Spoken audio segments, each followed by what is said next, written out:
ಆಂಜನೇಯನು ಪಂಚಮುಖಿ ಅವತಾರವನ್ನ ಯಾಕೆ ತಾಳ್ತಾನೆ ಅಂತ ಗೊತ್ತಾ?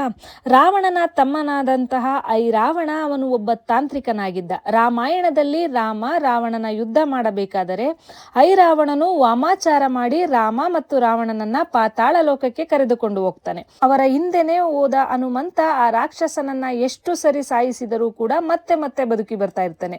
ಹನುಮಂತನಿಗೆ ಅರಿವಾಗುತ್ತೆ ಆ ರಾಕ್ಷಸ ಏನೋ ಮಾಯ ಮಾಡ್ತಾ ಇರಬಹುದು ಅಂತ.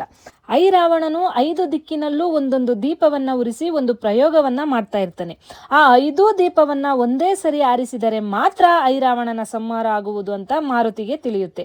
ಆದ್ರೆ 5 ದಿಕ್ಕಿನಲ್ಲಿ ಒಂದೇ ಸಲ ದೀಪವನ್ನ ಹೇಗೆ ಆರಿಸೋದು?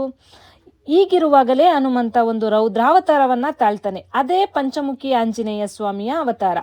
ಪಂಚಮುಖಿ ಅವತಾರದಿಂದ ಆಂಜನೇಯ ಸ್ವಾಮಿ 5 ದೀಪವನ್ನ ಒಟ್ಟಿಗೆ ಆರಿಸಿ ರಾವಣನನ್ನ ಕೊಲ್ತಾನೆ. ಹನುಮಂತ, ನರಸಿಂಹ, ಗರುಡ, ವರಹ, ಹಯಗ್ರೀವ ಈ 5 ಮುಖಗಳು ಎಲ್ಲಾ ದಿಕ್ಕುಗಳಿಂದ ದುಷ್ಟ ಶಕ್ತಿಯನ್ನ ನಾಶ ಮಾಡಿ ಭಕ್ತರಿಗೆ ಸಂಪೂರ್ಣ ರಕ್ಷಣೆ ನೀಡುತ್ತವೆ ಎಂಬ ನಂಬಿಕೆ ಸಹ ಇಲ್ಲಿದೆ. ಈ ಪ್ಲೇಸ್ ಇರೋದು ತುಮಕೂರು ಜಿಲ್ಲೆಯ ಕುಣಿಗಲ್ ತಾಲೂಕಿನ ಬಿದನಗೆರೆ ಗ್ರಾಮದಲ್ಲಿ.